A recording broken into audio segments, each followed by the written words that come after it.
All right, I want to welcome you on behalf of the Board of Trustees, faculty, staff, and students of Linfield. I want to welcome you. I also want to thank the candidates for agreeing to participate in this forum. As we said, it is a forum, not a debate. There is nothing more important than to participate in the life of our republic. Now, Linfield students are very clear about the difference between a republic and a democracy. And there's a reason why we are a republic. We also are honored that you choose to be here, because it is voter participation, free and fair elections that level the playing field. Doesn't matter how much money you have, doesn't matter what your ethnic background is, it does not matter what your social economic status is. At this point in our country, one person equals one vote. And there is nothing more important to a thriving republic than an informed citizenry. It is our hope that at the end of this evening, you will walk away more informed than when you came in. That what we will do is a structured forum. That structure is that the candidates at the very beginning will be given 1 minute to offer a perspective on themselves and their platforms. There are a series of questions that I have prepared that we will ask randomly. Then there is a microphone that is in the middle of the floor for you to ask questions.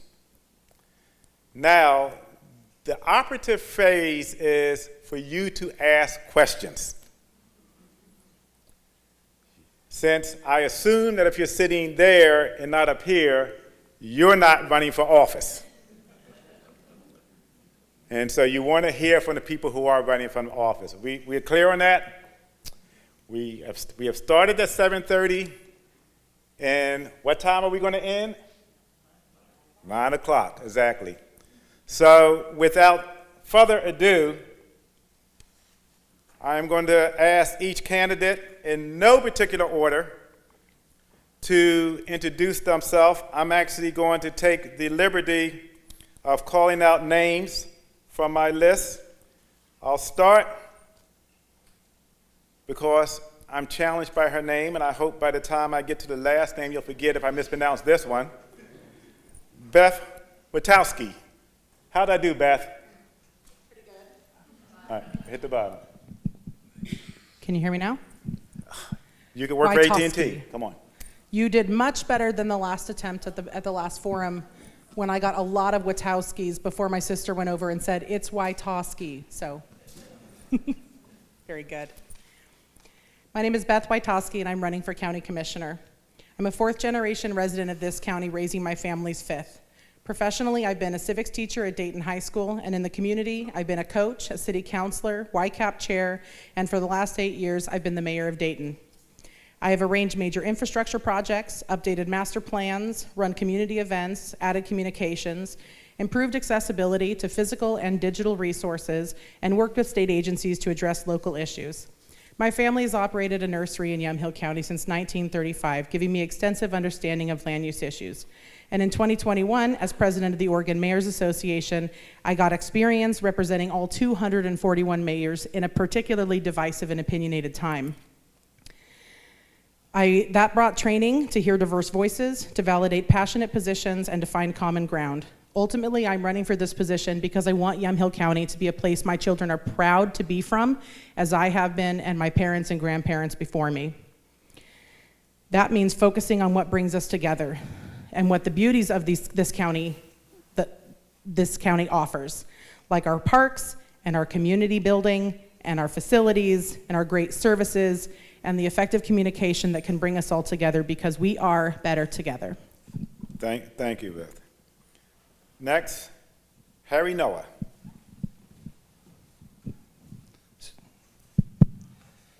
Well, first I'd like to say that I've had the chance to meet a lot of people in the last group of months, and I've really appreciated the time that they spent, and I actually learned a lot. So I just want to take a second and say thank you for those people that have worked with me, and I've enjoyed it immensely. It's hard to take 50 years worth of experience and put it into a minute, and there are better people at that than I am. So I'd like to suggest or hope that there are at least two issues that we talk about in some depth this evening. First, the infrastructure money that has been allocated by the federal government, which is different from what is called the ARPA money here that the commissioners have had the opportunity to disperse. And second, I think we ought to have a discussion about how the Board of Commissioners can be less partisan and more focused on specific issues, more day-to-day issues of the county. So that's my hope. Anybody that wants to hear the long, boring story of those 50 years, I'll be happy to talk to you after this is over. So. Thank you, Harry. Kit Johnson. Hi, I'm Kit Johnston. I fifth-generation Oregon farmer. Lived in Yamhill County for over 30 years. I'm married, have 2 great children. My family, since 1987, has grown chickens commercially. Me personally, in 2006, I bought a nursery and grew that till today. Back in 2006 when I bought it, we harvested maybe 200,000 apple trees. This year we harvested almost 4 million, so I've grown that business quite a bit in a fairly short period of time. I am on the Yamhill County Planning Commission, and I'm also on the Newburgh Urban Area Management Commission also. That would be my prior government experience that I've had. Prior to that, I've just farmed, and I look forward to serving this county as their next commissioner. Thank you. Thank you, Kit. Mary Starrett. Did I pronounce that Starrett? Starrett. Starrett. Thank you, Doctor. I appreciate the distinction between democracy and a republic. It seems we've lost sight of the fact, and I think it's critical. My name is Mary Starrett. I've had the pleasure of serving Yamhill County as a commissioner for 8 years. I've lived here since 1980, but I've lived in Yamhill County for 30 years. Currently, I'm the chair of Northwest Senior and Disability Services. I also serve on YCAP. I'm the liaison for Health and Human Services, and I have been very active in child welfare reform issues, not only locally, but at the state level. I have also been very instrumental in working on housing issues as liaison to Housing Authority and the Affordable Housing Corporation. I am also on the Newburgh Urban Area Management Coalition Corporation. And I have been working for, basically, it's fiscal responsibility, because some counties have found themselves, because they relied too much on outside funding, found themselves cutting off basic services. I think we need to focus on core services and make sure that those are funded. And as the budget comes, we just had the budget, 3 days of budget hearings and several months that went into that. We saw how critical it was for us to focus on keeping an eye on the budget, because at the end of the day, the critical services must be funded. So I'll tell you a little bit more about my areas of focus as we go through the evening. Thank you. Bob worked with me here because when I thought that it was an Italian name, I was going to pronounce it one name, but Bob tells me that it's Finnish. So, Bob Luato? Luato. Luato. There you go. There you go. All right, thank you. and my dad is a graduate of Linfield College. I had several cousins go here and graduate, and I'm proud to be here. My mom said, she's 92, she said I was in my dad's graduation, but I wasn't born yet, so I'm here. So anyway, thank you for having me here, and I'm really happy to be a candidate for county commissioner. I have lived in the county for a long time, since I was born, And I'm here because I feel it's important for myself to give back to the county and to the people that are in the county. I have had lots of experience. I've ran a business and signed a paycheck for 45 years. I've been on several committees. I've been in the state accident OSHA committees, and safety is one of my main priorities as far as being in the county. As a logger, that's very, very important to us. But also, I'm here to be part of the county, part of the process, bring the county back together. That's why I'm here, and I'm proud to be here, glad to be here, see everybody here, and hope you can enjoy this. Thank you. Thank you. Doris Towery. Thank you. I'm Doris Towery. I am a proud mom to two nearly grown kiddos. Both will be graduates of McMinnville High School. We have lived in McMinnville for the last 5 years and in Oregon for the last 22 years. And I am a active Rotarian for the last 25 years of my life and very engaged in the community with that work. I grew up in a small farm community in Northwest Indiana, and I am the kid of a steel worker.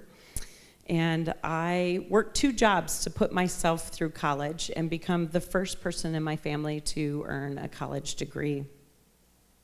I became a newspaper publisher at 28 and have been very blessed to have the opportunity to work in executive positions the last 20 years in the nonprofit arena for United Way.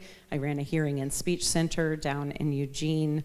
I worked for YCAP, and most recently Willamette Valley Cancer Foundation, and the last 2 years on the front lines during the pandemic, managing the oncology side of the cancer clinic out at the hospital here in McMinnville. I have spent my entire adult life in service to my community and working across political lines on very complex issues to improve lives. I've served on the board of the Lane Transit District down in Lane County for 6 years, 2 of that as president, and had the good fortune to be able to go to DC and to advocate to bring millions of dollars back to work on priority projects in our community. All right, thank you. I'm going to call time. I'm going to call time. And again, I'm not being rude to the candidates. It's just I want to make sure that everybody has a chance to speak, and we do hope to bring in questions from the audience. I have a set of 3 categories of questions that I'll be asking the candidates. Not every candidate will get the same questions. We'll be mixing it up. The categories are divided into 3 broad areas related to policy, budgeting, and management related. You will receive a signal. They will have 2 minutes to respond. You will receive a signal at the 1 minute and then at the 90-second mark to let you know that it begins to get time to wrap up. Because after those questions, we want to bring in questions from you. Okay? The first question I'd like to address to Bob, which is, what one part of county government would receive more attention if you were elected? Okay, well, there'd be one spot would be county roads, and the other spot would be law enforcement and protection of people here in the county. That's the 2 things that I would really be hoping to be able to help. The roads need repair, obviously. We have a tremendous problem with overcrowding. We have a situation where we have a lot of people moving in, and we need to be able to take care of those folks, whether that involves taking care of the roads, protecting them. We also have a problem, which I think we talked about last time, was homelessness, and where do we put all these people when they get here? So we have to take better care of the county, the people, and the roads, and that's my main concern here in it right now. We also have to bring in and back in the jobs that we lost during the pandemic. We lost a lot of jobs here. Now everybody thinks that we're going fine. I saw a lot of people, personal friends, lost their family jobs, lost their businesses, and that's hard to get back. And I personally feel as a county commissioner that I would really make a very hard effort to get those back to the county and try to get those people working again. A lot of folks were really affected by that. Whether you agree, disagree with anything else, that's some of the priorities. Thank you. Thank you very much. Mary, you get that same question. What one part of county government would receive more attention if you were elected? I use this one. Thank you. We're already bringing government together. People are sharing the mic. Thank you.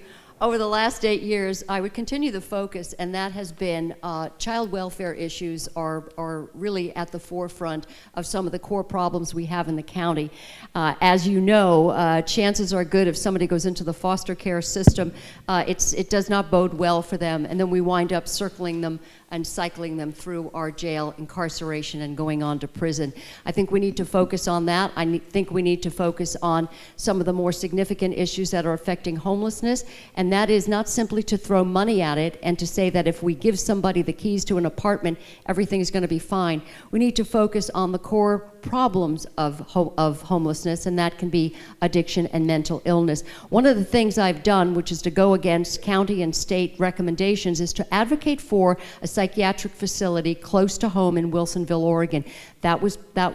We were told that was not something that should happen. Well, finally, after a couple of years, it's going to happen. A shovel-ready facility that's 45 minutes away in Wilsonville, and we're going to be able to have more beds for people who need them. Thank you. Next, the same question is actually for Doris Towery. What one part of county government would receive more attention if you were elected? All right, okay, we have noise. Yeah. I would say infrastructure. And infrastructure in a broader sense from, yes, absolutely, roads, bridges. We have 400 miles of roads, 133 bridges here in the county, many of which are in disrepair and need attention. We've had years of maintenance that has been delayed, as well as wastewater and water systems that need attention. And we are in a moment in time with the infrastructure bill that we have an opportunity to bring back once in a generation revenue sources to support getting this work done in our community. So I had the good fortune that I worked as a part of a community collaboration that has been in existence for 30 years down in Lane County. That is county and city officials, the transit district, school district, and Parks and Rec that identify priority projects in the community each year and then go and advocate in DC with our legislative contingency to bring back resources to support making those priority projects happen in the community. And I would like to build something like that here in our county where we are working with our community city partners to be able to bring those resources back and make sure that we don't miss this opportunity and then spend decades trying to catch up again. Thank you. Thank you very much. Different question. We're going to lead off this question with you, Kit, which is, do you plan to promote any changes to existing taxes? If so, why?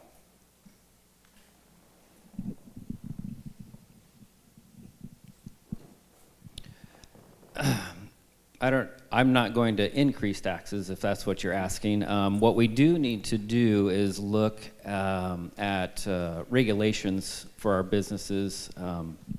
We need to go back and make sure that they're still relevant for where we're at in time. I mean, there's some that are, decades old, and we need to make sure they're not hindering our small businesses, our local businesses. That would be my biggest thing. But no, I would not be advocating for any new tax revenue. Okay. For the record, the word is changes. And so changes can imply lowering or increasing. So I'm not tilting the scale one way or another. Yamhill County's been very fiscally responsible. They've set their tax rate on property taxes at somewhere around 2.057 or 755 for the last, I believe, 30 years. And Yamhill County has been very good on how they spend their money. So no, everything how it is, I'm okay with. Okay. Harry, Noah, you get the same question. Do you plan to promote any changes to existing taxes? If so, why? I'm going to agree with Kit on this to some respects. I don't have any particular taxes that I would see raising, but that's such a simple answer to a pretty complex question. There are things that need to be done in the county, and it requires money. We've just had the discussion about the infrastructure money that has come along, and I think it's real important that when money like that comes along, that the county not grow and expand its staff. So what I have suggested is a group of contractors be put together to go after this money, to manage the money and get the projects done. When the projects are done, those folks would go away. But I think instead of raising taxes, the county needs to look at public-private partnerships that will achieve the goals that people want, and doing things like contracting specifically for this money that might be available. But it's really important that we go after that money with all due haste, because it's a chance to fix a lot of things right now that will cost the county a lot of money in the future, and the only money that most likely will be available 10 years from now is just gas tax money. So that's how I would approach it. All right. Thank you. Beth Wytosky, You got it. you get to answer that question. Do you plan to promote any changes to existing taxes? If so, why? Thank you. So first of all, the county had a $189 million budget this year as a record-setting amount collected through the rate. So I don't think we need an increase in our county property tax. What we do need are some other revenues. We don't want to build programs and hire staffing based on short-term funding solutions, but short-term funding solutions like grants are a major player in capital improvements and infrastructure development.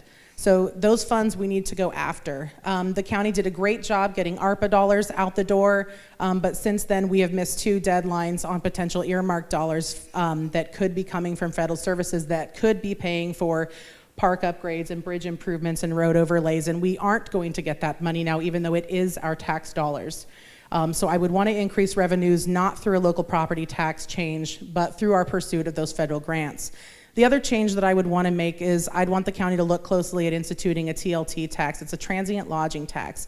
That's a tax that's not paid by residents. It's paid by visitors when they visit our local hotels, and then it's used to leverage our growth of business by promoting tourism and industries and spending money in designated funds. So TLT dollars have to be spent 70% on the continued promotion of tourism. That can be events, it can be attracting visitors, and the other 30% is discretionary.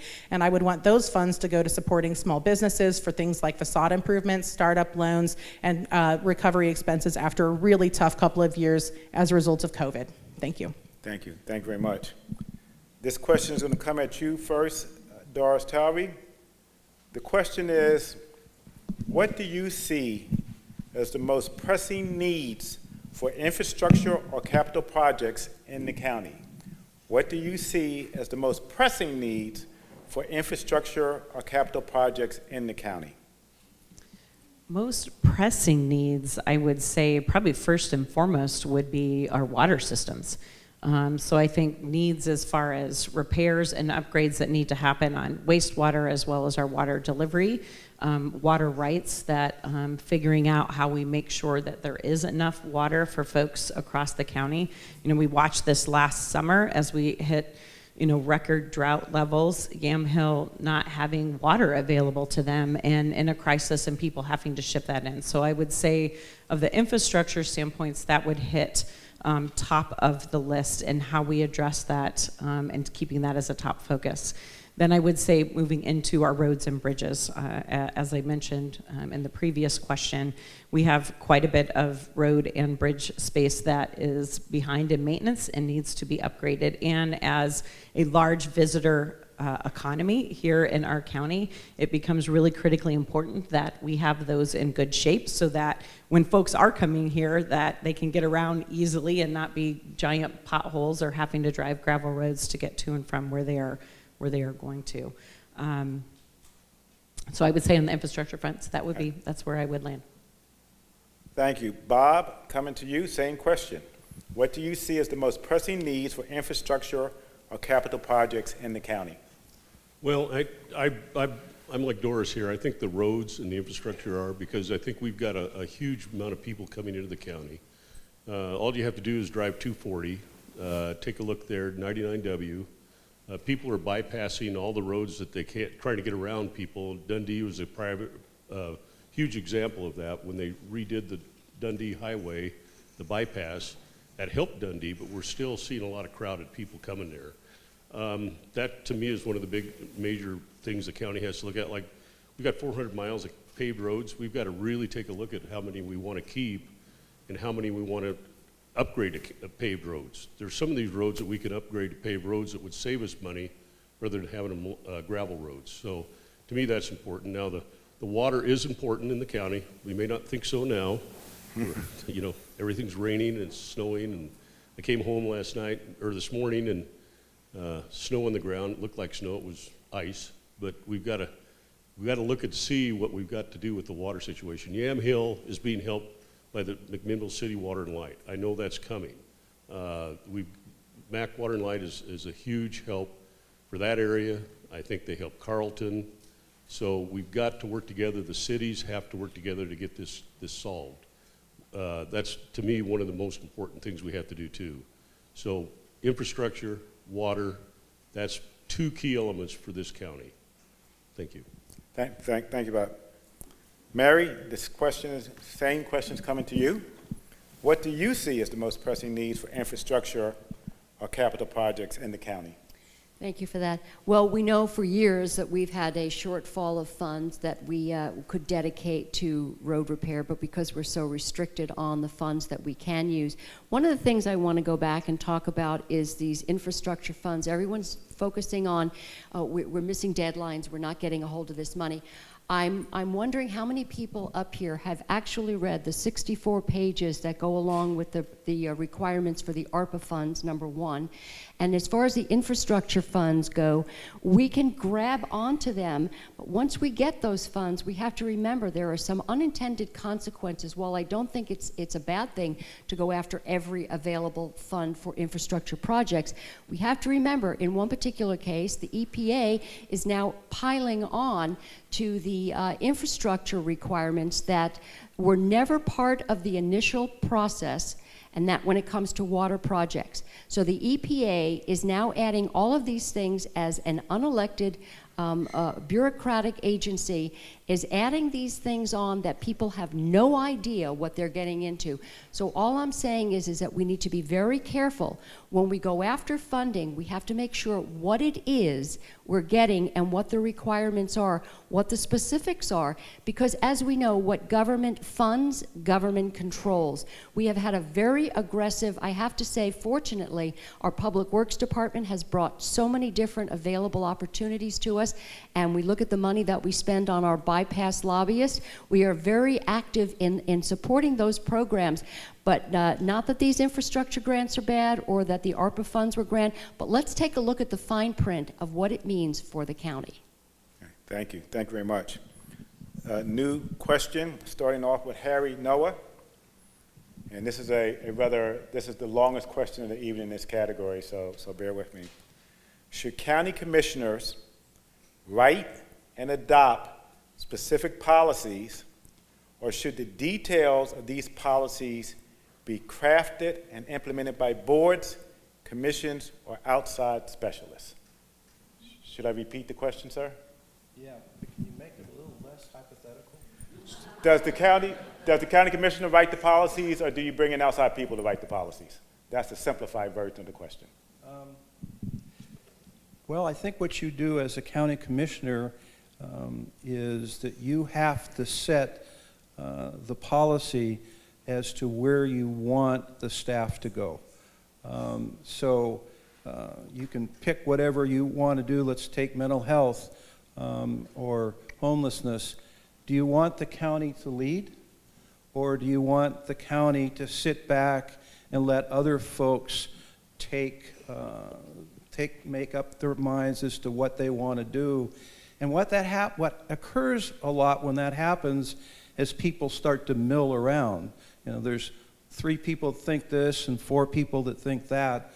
So I guess I'm of the opinion that the county board needs to take a strong lead on certain items, not everything, but on certain items that they as a group want to get accomplished. And if you sit back, and I'll use the infrastructure funds as an example, you can sit back and kind of, you know, I'm worried about this or I'm worried about that, but what happens is time just goes by and nothing happens. So I guess I'm of the opinion, again, repeating myself, is I think the board has to set priorities and set the agenda, and then be willing to listen to people as events unfold. Thank you, Harry. Same question for you, Beth. Should county commissioners write and adopt specific policies, or should the details of these policies be crafted and implemented by boards, commissions, or outside specialists? The answer to that question for me is both. Certainly there are opportunities where commissioners can and should craft policies, especially when they're looking at issues that have been brought to them by the folks who have elected them. Commissioners have the responsibility of being the voice for their constituents, and when you have people who have come to you with a specific problem, especially when they've also come with a solution, I think it's important that commissioners have the option, the ability to write policies, to craft policies, and to adopt those policies in order to uphold that electoral responsibility. I also think there's opportunities for staff, outside experts, committees, and even stakeholders outside of immediate government to craft policies and suggestions for the board, especially if it's an area of expertise outside of commissioners' experiences. In the city of Dayton, I crafted policies myself that I would draft. Of course, never alone. Things were run through our attorney, brought to the council, wordsmithed before final adoption, but I would certainly hate to have elected officials not have that ability. The thing is the most important part about policy isn't really who writes it, it's how it gets implemented and how it gets followed. So the important thing is the collaboration between all the bureaucrats, the staff that are going to uphold the policy, that are going to enforce the policy. They need to understand the policy, so if they're a part of crafting, I think that really helps to make a collaborative policy. It's going to make a better policy, and it's going to be more reasonable and realistic. Thank you. Could you please pass the microphone to Kit? He'll get that same question, which would be, should county commissioners write and adopt specific policies, or should the details of these policies be crafted and implemented by boards, commissions, or outside specialists? Well, I think it's a little bit of both, but ultimately the decision will be on the Board of Commissioners. There's going to be a lot of input in from heads of departments. You know, I sat through 3 days of budget committee last week, and I will tell you what, they are very, very smart employees that are heads of department and then work for this county. So there will be a lot of input from the heads of departments and also a lot of comment from the public. The public needs to be involved in it. You need to, you know, be receiving to that feedback that the public will have based on a policy that's going to be enacted. You know, being on the Planning Commission, I would hope that as a secondary commission to the Board of Commissioners, that they would listen to our input as citizens on a board, that we recommend conditional use permits or zoning changes for certain properties. So yes, I think it's a little bit back and forth, but ultimately it should be with the Board of Commissioners, just to keep it simplified and not too much confusion of going back and forth. But I would put very hard focus on the heads of departments because they are very well versed in what they do for each one of their departments. Thank you. Kit, could you be so kind as to pass the microphone to Mary? Mary, you will be leading off on our questions related to budget. And so the first question is, what is your experience with preparing or authorizing budgets? Thank you. Well, for the last 8 years, I have been part of the budget process. It begins probably in December, and the administrator, our chief budget officer, gets input from the department heads, as Kit said. And the other thing is that basically we are looking at ending balances. We're looking at the state funding, the federal funding, and what county funding is available. Based on that, this is what we have to work with. So we are the Budget Committee, which is citizen input, works with the Board of Commissioners, and taking a look at what we have in front of us, the funds that are available, we either make do with what we have, or we look at ways to cut. Now, concerning this past budget, we do have a very large budget, but about, we're looking at a sizable chunk of that, which was basically one-time funding through the ARPA funding, so that is not going to be ongoing funding. But we've seen every year that personnel costs have gone up precipitously, and that is a concern. While we want to make sure that our personnel, we do have excellent employees and very good department heads. We want to make sure that we can retain them. We're in a very difficult job market, and so we've had to raise personnel costs. With every bargaining agreement, with every new union contract, we're faced with that increased cost. So when we've got increased costs for services and for personnel, we have to take into account that we have to remember that either we stay within that budget or we wind up having some concerns going forward. So I have been part of the budget process for the past 8 years, and I can say it gets more complex every year because we have many more considerations. Thank you. Thank you. Could you pass the microphone to Doris Towery? Doris Towery, the same question. What is your experience with preparing or authorizing budgets? So I've been preparing budgets, and sizable ones, since I was 28, first in the for-profit arena and then in the nonprofit arena. And I would say my experience, 6 years serving on the Lane Transit District Board with a budget that was comparable and probably at that time maybe even a little higher than our current county budget. My experience is the best budgets are built, you're adopting your annual budget, but you're also doing long-range planning for your budget as well. So typically, you're being proactive and thinking anywhere from 3 to 5, and in the case of the Transit District Board, we were thinking 10 years out so that we could plan for our budget. So anticipating what costs were going to be increasing, anticipating what revenue streams that we need to have, and then working our strategies to make sure that we had the revenue streams coming in to implement the projects that we wanted to, as well as incorporating your capital planning as a piece of that. So, I think budgets, certainly we are adopting them each year and taking that into consideration, but it also needs to be a long-range plan as well. I think it's also critically important that we have community involvement in that, so that's why we have appointed folks that sit on our budget committees. That gives us added expertise and expertise from the business community that is helping to inform and direct that process as well. Thank you. Could you please pass the microphone to Bob? And the same question. What is your experience with preparing or authorizing budgets? Well, I've been in business for 40-some years. I've had a lot of experience making budgets, private industry budgets. I've been on nonprofits, and I've had to do that also.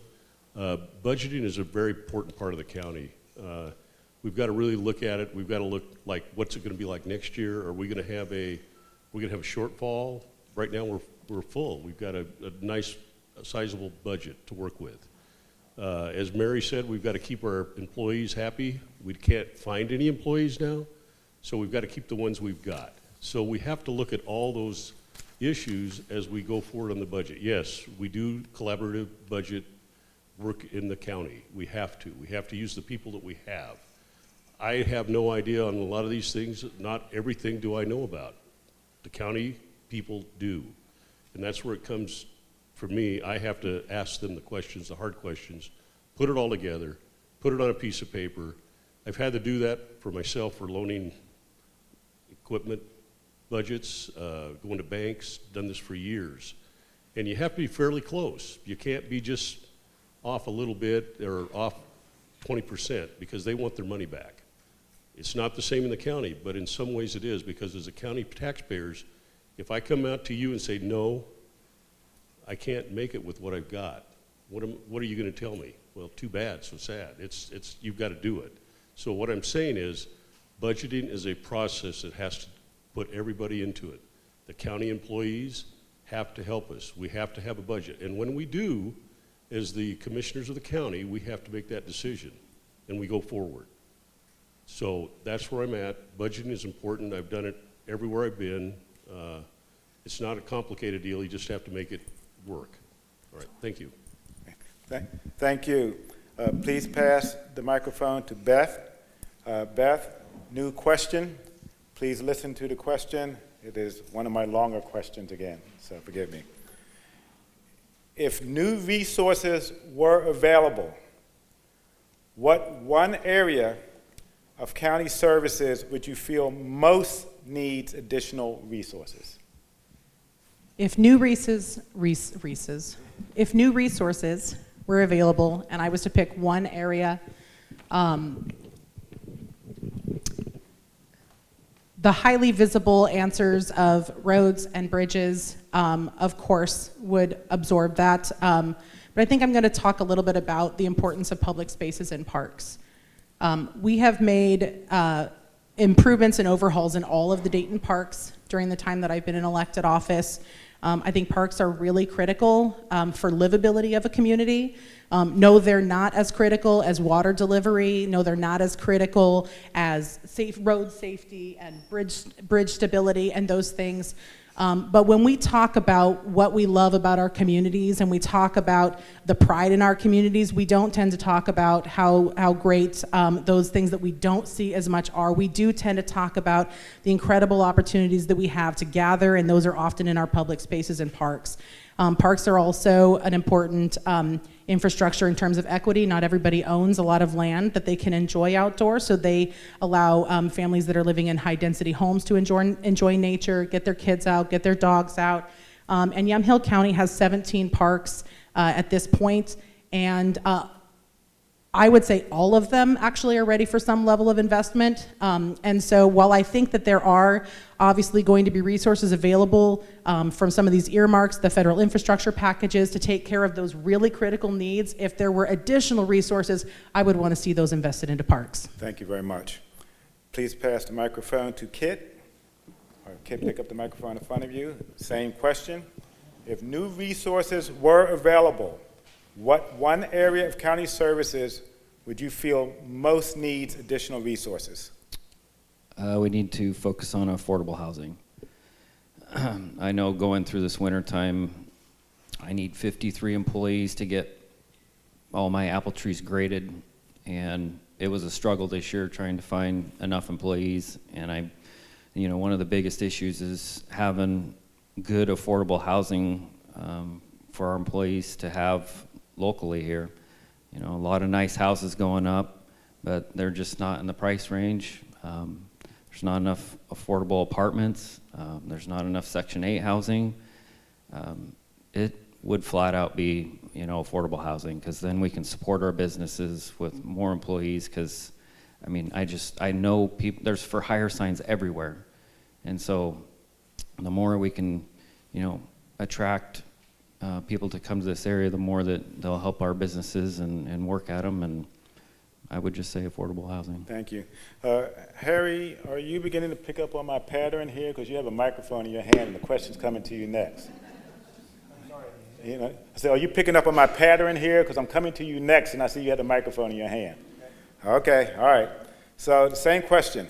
If new resources were available, what one area of county services would you feel most needs additional resources? I see a lot of gray hair out there, so it probably won't pertain to you, but the students here at Linfield will, if they stay in the county through their whole lives, will most likely experience a major earthquake, a Fukushima-level event that will occur on this coast. If there were just one thing that I would look at in terms of extra money, it would be to take a hard look at the access to the hospitals and the key infrastructure in terms of power and water and roads getting to those hospitals. It's something that is easy to overlook because it just seems so far away, but the geologic record is pretty clear, and something will happen, and If you can't get to the hospitals and you can't do those types of things, keep the infrastructure up so people can survive, it's going to be a tough couple of years. So if there was just one thing you could do and you only had a certain amount of money, that would be what I would do. Thank you. New question, starting with Bob. You'll get this question first. Should any part of the county budget be shielded from cuts? And if so, which area? If any budget, Should any part of the county budget be shielded from cuts? And if so, which area? well, if any part of the budget should be shielded from cuts, I believe it would be law enforcement and county health. I think those are the two issues that I think that we should continue to try to help with the people. I think the county health department is very important for the survival of the people. As Harry was talking, any emergencies or anything else, I think that is something that was very near and dear to me that we shouldn't try to cut. The sheriff's department, we've got to have some help there. Fire departments, I think that's important. Ambulance service, we cannot cut those budgets. They need to be there for us. Other than that, I can't think of anything right now that I would actually want to try to save other than those. Thank you very much. Mary, on the other end of the table. Great question. I think at the end of the day, public safety is important. We just heard our sheriff during budget hearings talk about the fact that there are cartels that have set up illegal grows throughout our county, in our county. Law enforcement officers face the threat of people who have absolutely nothing to lose. These are vicious criminals who not only enslave the people who work for them, but have no regard for the land, for our water, and for our public, for our law enforcement officers. We've had to authorize funding for shields and for body cameras, things we never had to worry about before. And at a time when criminals seem to be coddled, it's important for us to remember that people are relying on our sheriff's office, their deputies, for doing the hard lifting of keeping us safe in this community. And the one thing we don't want to do is follow after the progressive agenda that has turned Portland, a city that I lived in for many years, into an absolute dumpster fire where no one can feel safe. So the one thing I would say is that Portland cannot come to Yamhill County, and public safety is going to be a huge component of that. Thank you. Thank you, Mary. Doris, same question. Should any part of the county budget be shielded from cuts? And if so, which area? So I definitely would be in agreement on law enforcement, but I would pick public health and specifically mental health services. We are in a crisis. Oregon is ranked 50th in the country as far as access to mental health services. And we are struggling to help children coming out of this pandemic, and adults for that matter, be able to have access to mental health services and to be healthy and safe and okay. And I think some of that, as far as our addiction issues as well as mental health issues, is feeding some of the crime that we are seeing that is happening across the country, but certainly here in Yamhill County. I know we have an opportunity that there will be additional fundings that are coming to us, and opportunities for us to have services based here in our county so that folks have access. I have a kiddo that struggled through the pandemic going to school, and it took us 8 months on a wait list for her to get access to a counselor. And that is services, and I think easy pickings for us to go after to be able to make sure that we expand and enhance that in our community and make sure that we are keeping our public healthy and safe and enhancing those services. Thank you very much. If you could please be so kind as to either pass the microphone to Kit or Kit pick up at the microphone. Final question in the budgeting category is, what element of the county's government is most effective and why? I'd say the administration department. Those guys are the key to every single department. The staff and the head administrator is so knowledgeable. They're talking every single day. They know what's going on in each department with budget, monies, revenues, expenses. I tell you what, if you ever get the opportunity, there was 3 days that is very well worth the education, and that is the budget committee, because those heads of every single department that come up there and how they interact with the head administrator is absolutely fascinating. So that would be the most important to me. Thank you. Pass the microphone to Harry. Harry, what element of the county's government is most effective and why? Well, I'm going to say, again, law enforcement. At this point in time, I will agree with Mary on something, that it is a critical aspect of this community. And going forward, I feel that it's one of the groups that needs to be both the most supported and has the greatest overall impact on a lot of people's lives here in the county. Thank you. Thank you very much. And could Beth please pick up the microphone? We will round out the budget category with asking you that question, is what element of the county's government is most effective and why? I think that's really hard for me. I think we have several departments that run really well. We have incredible staff that are working really hard to accomplish lots of the goals that commissioners have set, and that are listening to public testimony. One department, since I was going to say law enforcement, and Harry stole my answer. You can share. We're friendly here. It's okay. It would be very redundant. So I will hit on public. Yeah, I see. I'll hit on public works. Public works does an absolute ton of work for the county, and a lot of it is stuff that you may not see as much. But they are moving dirt and dealing with all kinds of issues. And I know, in terms of like how the city of Dayton functions, that if we lost one department, which would cripple the city the fastest, it would be public works.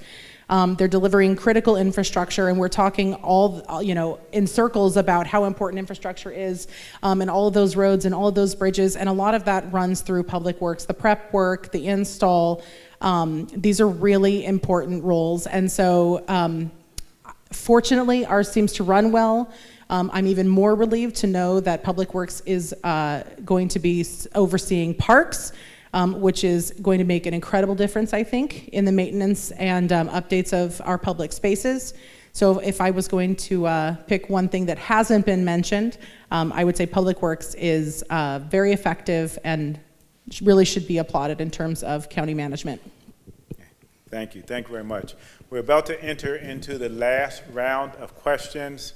I have two fairly long questions that we'll throw out at people. So, and then there is the teaser one that will be tossed out.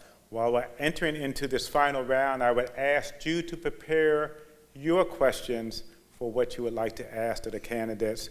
Again, and Debbie Harmon-Farron, who has done an incredible job of organizing this, and Dean Joe Welford of our College of Arts and Sciences back there will help facilitate the process as we move along.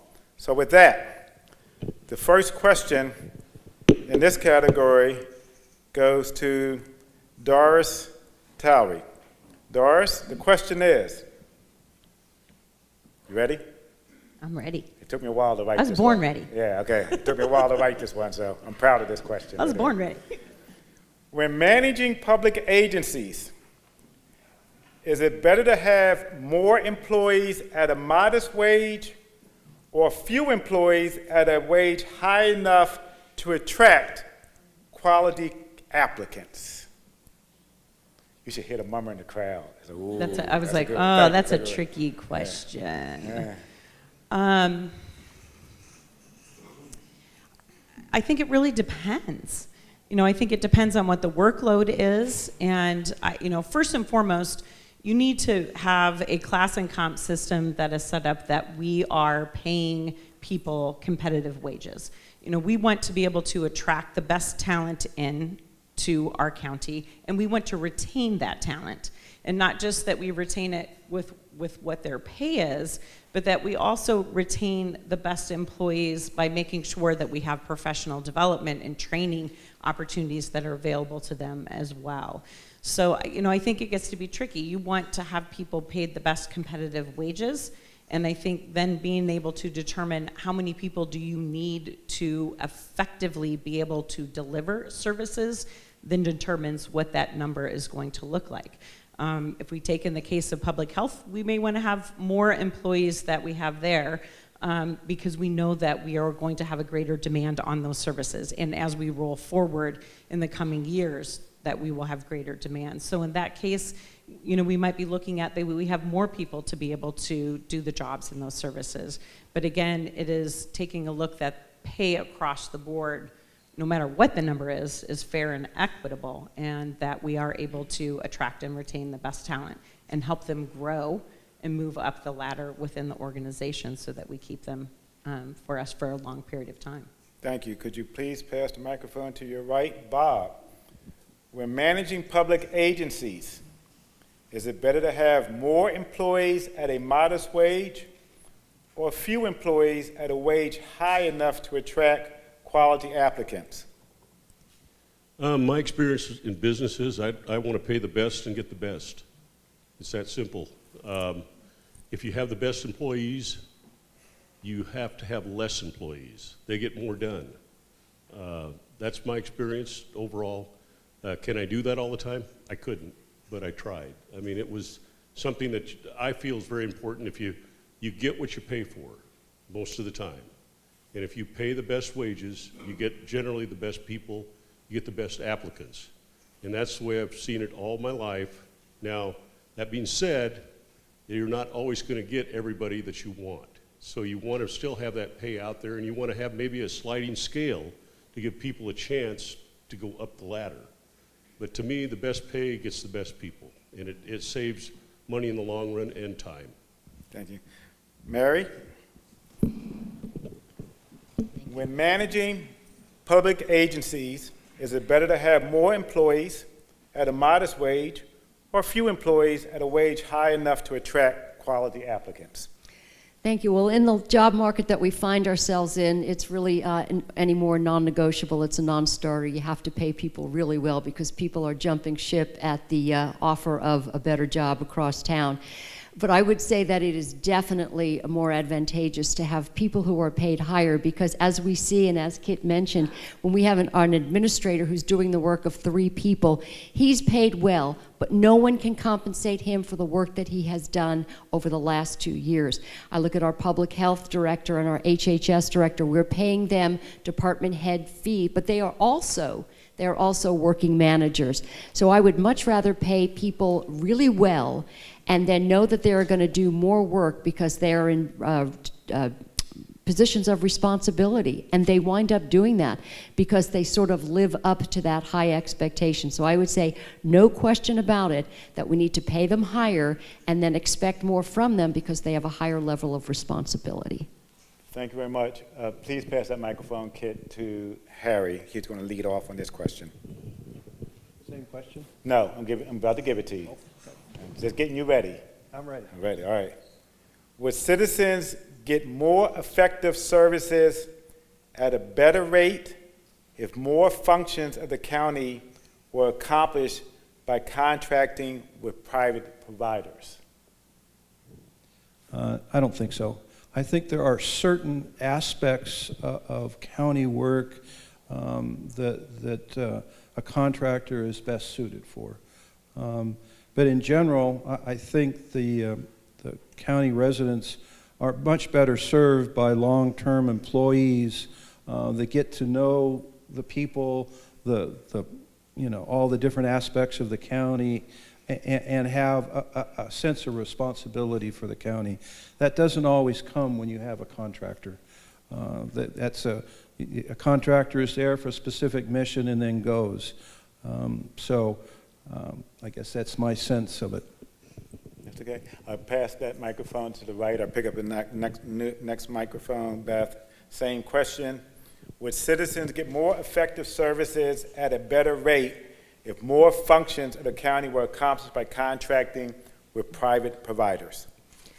I think definitely not. There's two approaches to government services. There's a government approach where things tend to run a little bit slow and appear a little bit efficient, but are ultimately motivated and carried out by people who are public servants, who are trying to do the best for the people, who are trying to work for the people. The other approach when we contract with private contractors is that their job is to run a business. It's not to serve the constituents, it's not to serve the county, it's to get a job done and try to make some money in the process.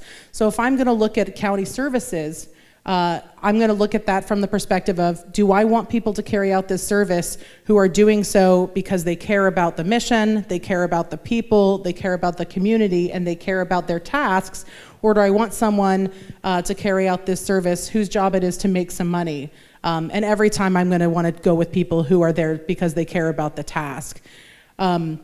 Additionally, you want to make sure that you have people who have ties, and contractors are often, not always, but often someone who's going to be out of district, so they might not have cultural understanding, historic understanding, and context to carry out services and projects that are really best suited for Yamhill County. So I think that kind of work is best done by Yamhill County employees, especially those who have some longevity in the area. Thank you. Could you be so kind as to pass the microphone to Kit?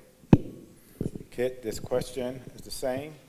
Would citizens get more effective services at a better rate if more functions of the county were accomplished by contracting with private providers? I would have to say that it would depend on what job and what department we're talking about. I mean, the sheriff, no. If we're talking about maintenance and maybe road grader driver that got contracted out, yes, I could say that would be no problem. Brush mowers, if that got contracted out, I think it'd be just fine. Ditch cleaning would be fine, but it would definitely depend on what job it is and what department it came from. The last question that I have prepared is a wild card question, so any candidate who wants to jump at this, I'll be happy to hear their answer to this, because I'm just intrigued. This is one of my questions because I just want to hear the answer. You ready? What do you think is an appropriate ratio of local government employees to constituents? This is one of those university exam questions that's not quite there. You want to give it a shot, kid? Nope. Oh, no? No? No? Okay, all right. That's, However many it takes to do the job. I'll take that. 1.1 times pi. Yeah, exactly. So with that, I am totally happy to stand up here and ask questions. I love having a chance to talk with people who have thrown their hat into the arena and hear their perspective. I hope that you have heard that their answers have been informative to you and provide you a perspective, because we do really have a great pool of candidates. So before going to you, at this point, could we stop and give them a round of applause?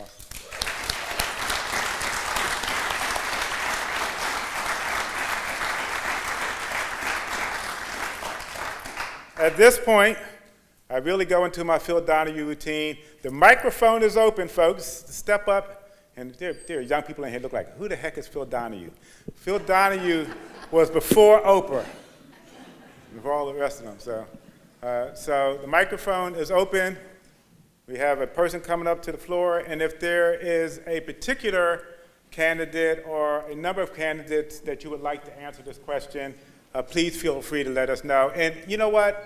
Just because we want to make sure that you get your proper amount of fame, if you can please state your name and what locality you live in within Yamhill. Okay, Jim Schaefer from Dayton.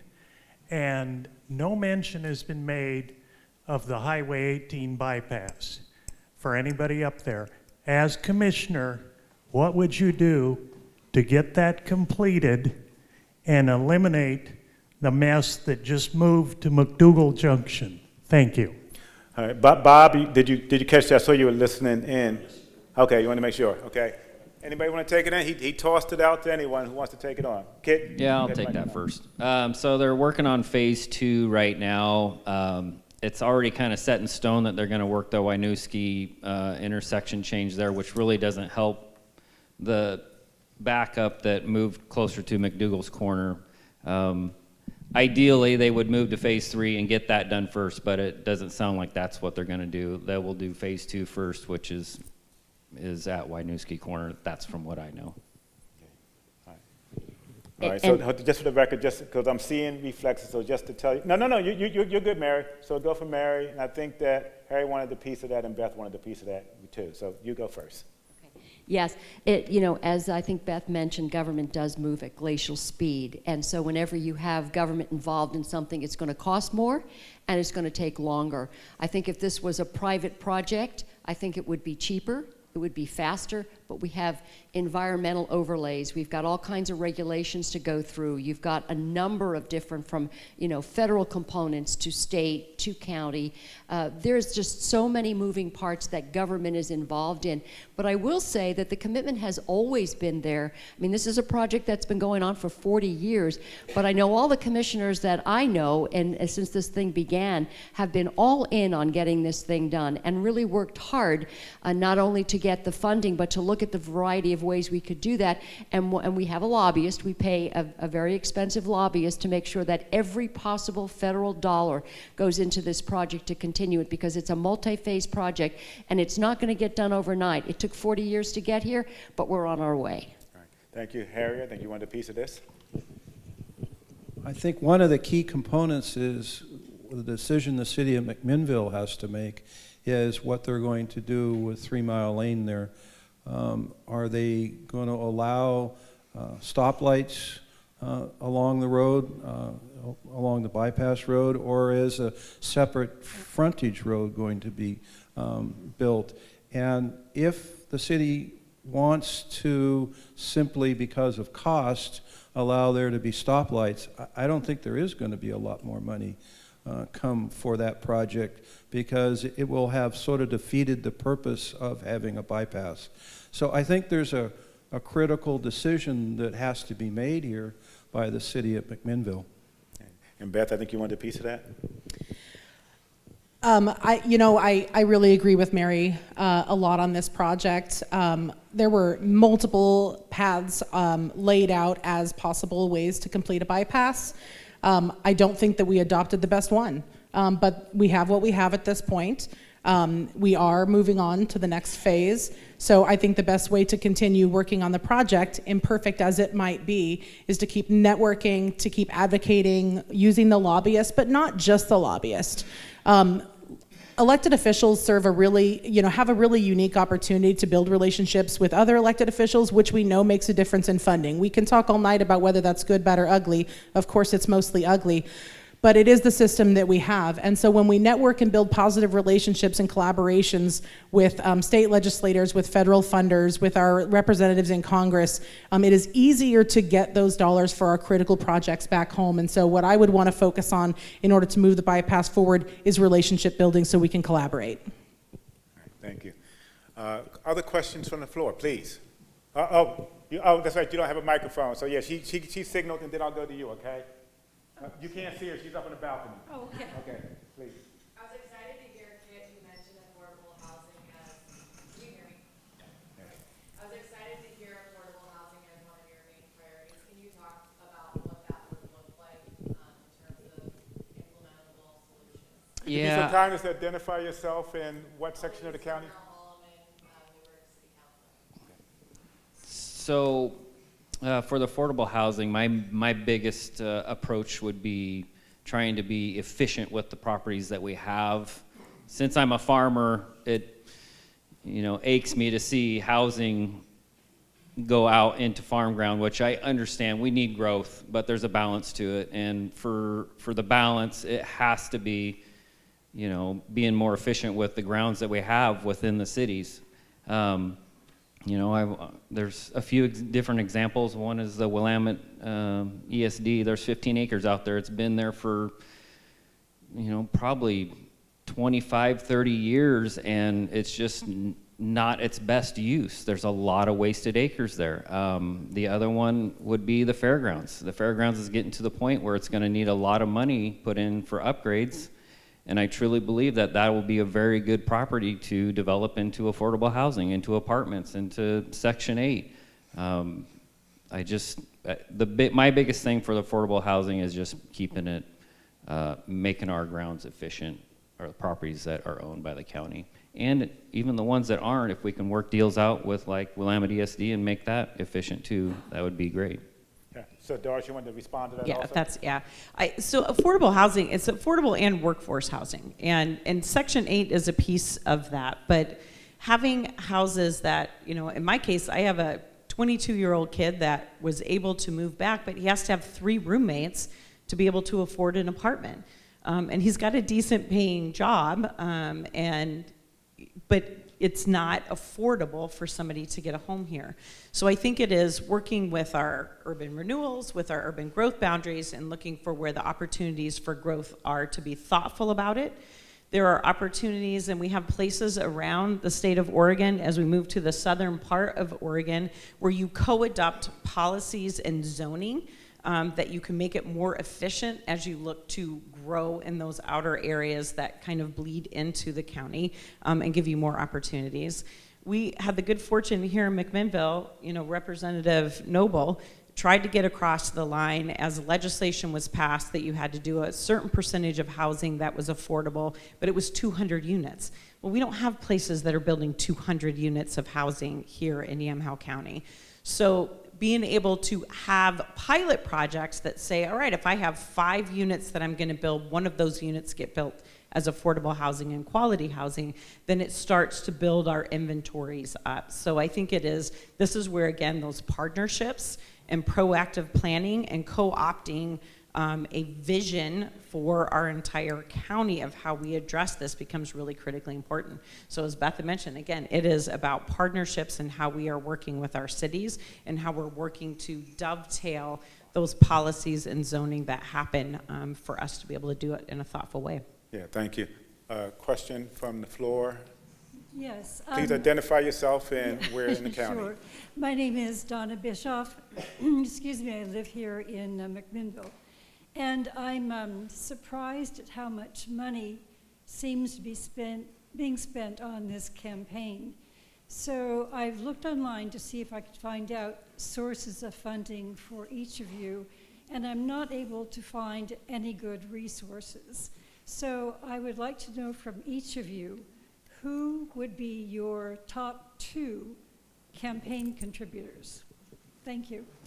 So let's do a speed round with that. So because we don't want to have one person answer that question without one, we just go through a speed round. Just identify and answer the question simply. Yes. Yeah. So my top donor is myself. There you go. Next. There's a group called the Springbrook Group that would be the top donor. The Springbrook Group. Oh. Sorry? She asked for 2. There's a fellow by the name of Cliff Anderson also. And give it back to Kit, please. Sorry. So I'm going to make this a little bit easier. I know I'm my own top donor. I believe KCK Farms is my second top donor. But if I am wrong, go on OrStar with the Secretary of State. It will list it all out for you. It'll give you names, and it'll have all the information for you. We actually discussed this at a family dinner the other day as my aunts and uncles were competing over who was higher on my list, so we did look that up. My top 2 donors, I believe, are both wine groups, and then the next 9 are all family members. I believe my sister's number 4 over my uncle, who barely made the top 10 at number 9, so that's where my fan funding's coming from. Okay, that's a throwdown, it sounds like to me. So Nick Christoph helps support me, and then it goes to, there's a whole tier of folks that I've reached out to friends and family. So all of the donors that I have are friends and family, so I think it would go that next tier. There's a whole slew of folks that are just personal relationships that I've had with people that have supported my campaign. Yeah, I am my own top donor. I had 3 $100 donors, and that's it. So you're looking at him. My top donors, I would have to say, are property owners, farmers, Second Amendment rights groups, home builders have given me money. Taxpayer Association has been very supportive. And again, I guess probably the ones who've given the most have been the property owners, farmers, ag, that type of thing in Yamhill County. All right, thank you. Next question. Yes, sir. No, and while he's coming up, anybody up in the balcony that I'm missing? I just want to make sure. Yeah, okay. Mark Beerley from McMinnville. My question would be for everyone except Mary Starrett. If you had been elected to the Commissioners Board a year ago, what would your position have been on continued development of the Yamhill West Sider Trail? And I just appreciate a yes or a no, support it or you don't. I don't need to hear all the reasons why. So may I be so bold as to restate it because the question changed? So you're basically asking, do they or do they not support the trail? Yeah. Okay, that's an easy one. No. It would have been no at that time. It would have been a no for me, unfortunately. Bring it back, Beth. Bring it back. I would have supported it, but to have made sure that issues that were brought up were actually worked through and discussed. But I think it's an important improvement to our community. At the time of the vote, I would have said no. All right. Thank you. Any more questions? I got one coming up. Please state your name, sir, and your area. I'm David Lehman, and I actually have From where, David? Amity.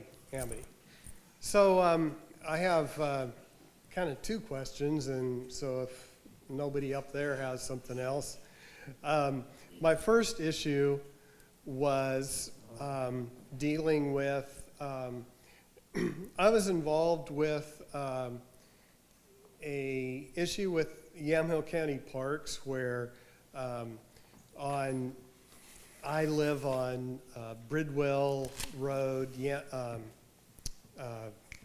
Riverbend Road, which is where the old Yamhill County landfill is. So the new landfill's across the river, the old landfill's on my side of the river. And Yamhill County wanted to build a park on the old landfill.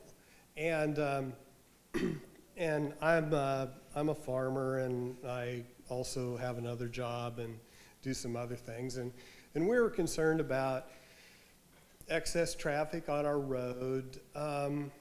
Also, because I've lived here my entire life, I remember in the 1980s when they were talking about the old landfill, and I understand that it is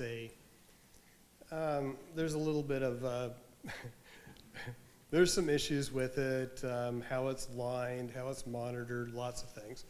And I also am not like I did some research, and I think that, like, you know, building parks on landfills is not a bad idea. And when there was a proposal to make a park on this landfill, which on our side of the river, which seemed to be a good idea, but when we started actually talking about it, we discovered that Yamhill County Parks Department wasn't actually completely I'm going to have to honest. ask you to get to the question, please. Well, Yamhill County Parks Department kind of just pulls stuff out of their butt when it comes to building parks and things like that. The trail is an excellent example of that. And my example is, you know, not well known. Are you going to, how do you deal with these projects? I mean, parks are great, but what if Yamhill County Parks Department just makes stuff up? Can I tackle that one first? Then you'll jump in here. All right, as a local mayor with the only county park fully in the city limits of a municipality, I have struggled with Yamhill County parks. We have Dayton Landing Park. It is extraordinarily poor condition. It has not been maintained in more than 30 years. We have offered to take the park, to repair the park. We've offered to do all sorts of things to try to make improvements. Previously, the county parks has had a really, I'm just gonna call it a wonky structure, where the parks manager had to work in justice. And so in order to have a parks director hired, we had to find somebody with a background in criminal justice who was certified to supervise work crews, and then that was responsible for the park maintenance. So you can imagine there's not a whole lot of people who are really passionate about park development and master planning who also happen to be probation officers. Shockingly enough. So the fortunate thing is that this year we see a shift in that, and Parks is going to be moving to Public Works, or perhaps it already has. Commissioner Starrett can probably confirm whether or not that move's been made. But I think, yes, thank you. I think that move should change how we see things going on with Parks. I had similar discussions where I sat with people on the Parks Committee, where I sat with Parks directors. I have sat with 6 park directors in the time that I've been mayor. It's completely unacceptable, but I think part of that was that recruitment piece. It's really hard to find somebody who happened to have those two unique and pretty divergent skill sets. Hopefully moving forward, because they'll be in Public Works, we can find a park director who also has a background in things like construction and heavy equipment operation. That seems more likely to me than someone who happens to be a probation officer. All right, and Kit, you wanted a piece of this? Yeah, so that was a lot of background on the parks, but my point to it is that during the budget hearings, there was $100,000 approved for a master plan for the parks. So we are headed in the right direction to actually have a plan for parks, because you're right. Yamhill's West Sider Trail was a waste of money, and we haven't even taken care of the parks that we have now, or proposed parks. I mean, we have out on Hill Road, there's Powerhouse Park that was donated from the city of McMinnville back in 1975, and we've yet to do nothing with it, and yet we, ex-administration goes down a path of, trying to make a new trail, and was just a waste when we can't even take care of what we have.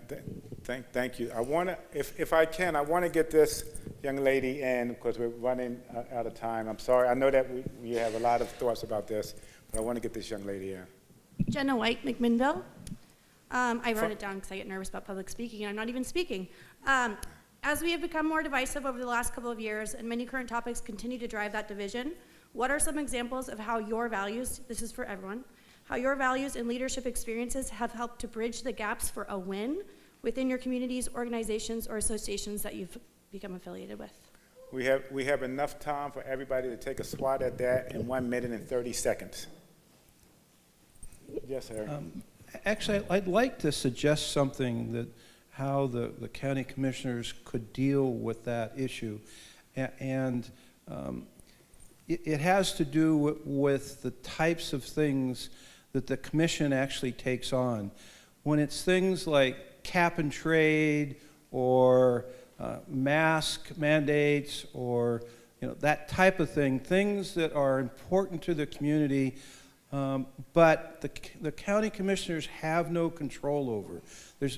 They don't really have any say as to whether those issues go forward or not. And by taking those issues on, they give the public the impression that they're going to be able to make some type of decision. People start taking up sides and get upset, and then nothing comes of it, because the county commissioners don't have decision-making control of those types of issues.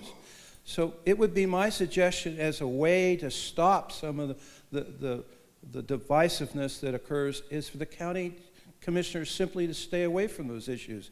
Issues that they can't actually change, state policy or federal policy, is something that I think they should simply stay away from. Right. Yep. And I appreciate that answer, but I do want to stick back to my question, just looking for examples of wins within your affiliations, your communities, or organizations that you're with, that you've helped to bridge the gap of divisiveness over the last 2 years.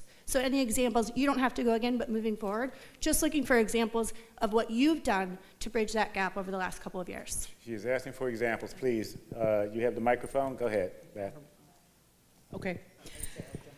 So during 2021, probably one of the most divisive years we've had, I served as the president of the Oregon Mayors Association, which meant that I was responsible for being a liaison to the governor's office and several state agencies representing all 241 voices in Oregon cities.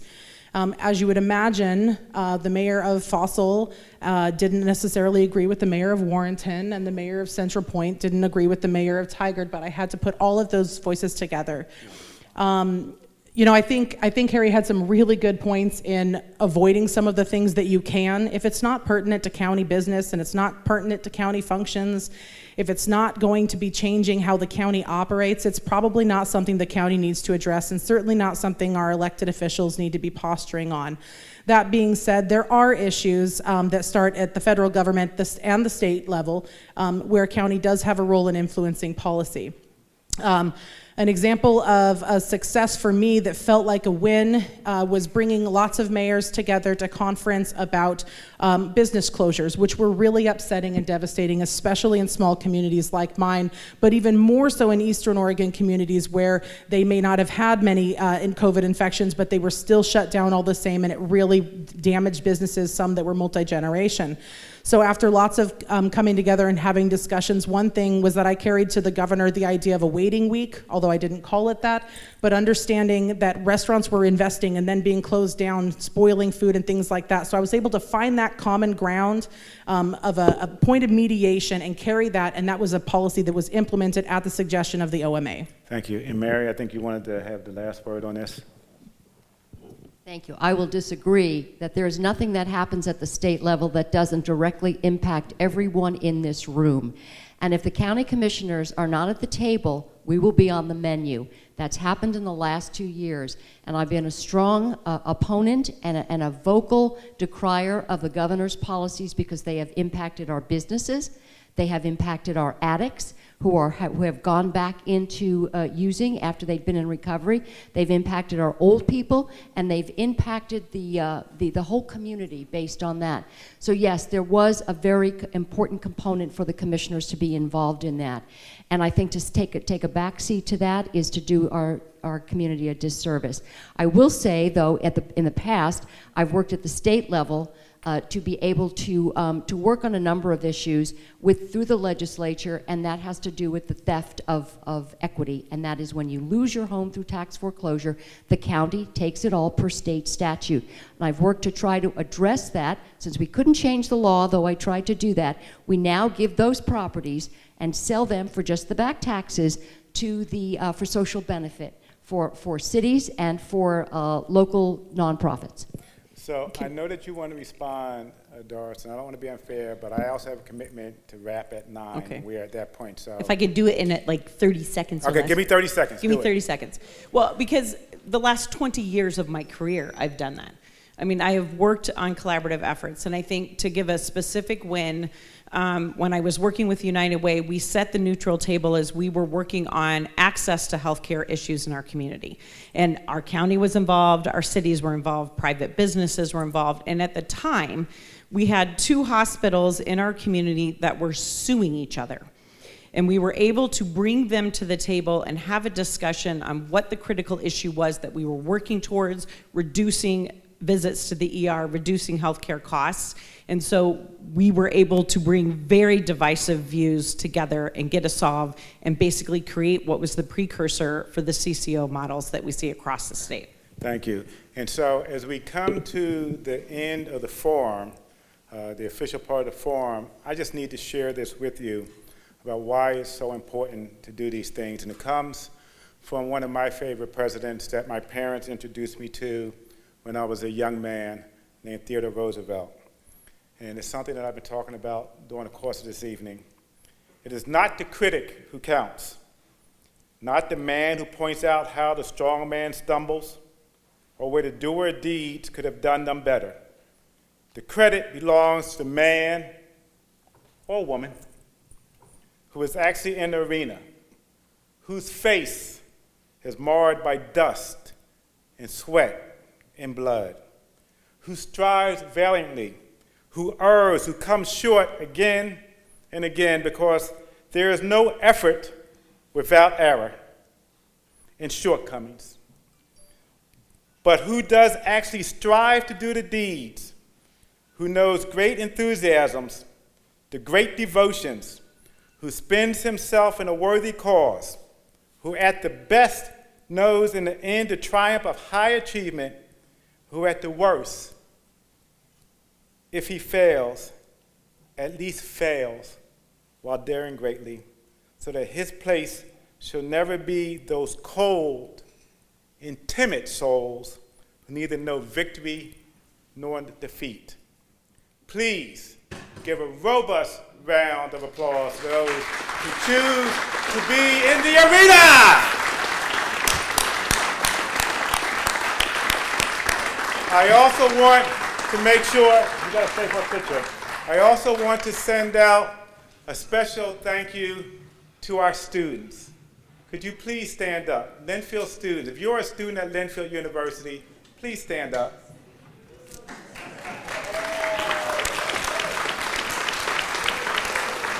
The future belongs to you.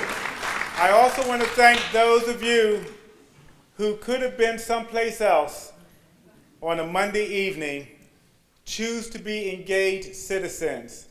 Give yourselves a round of applause.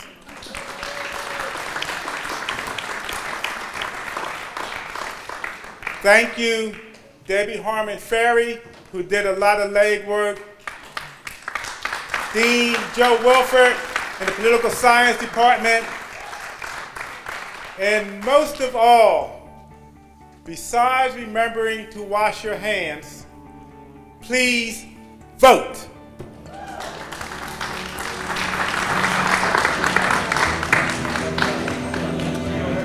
Wow,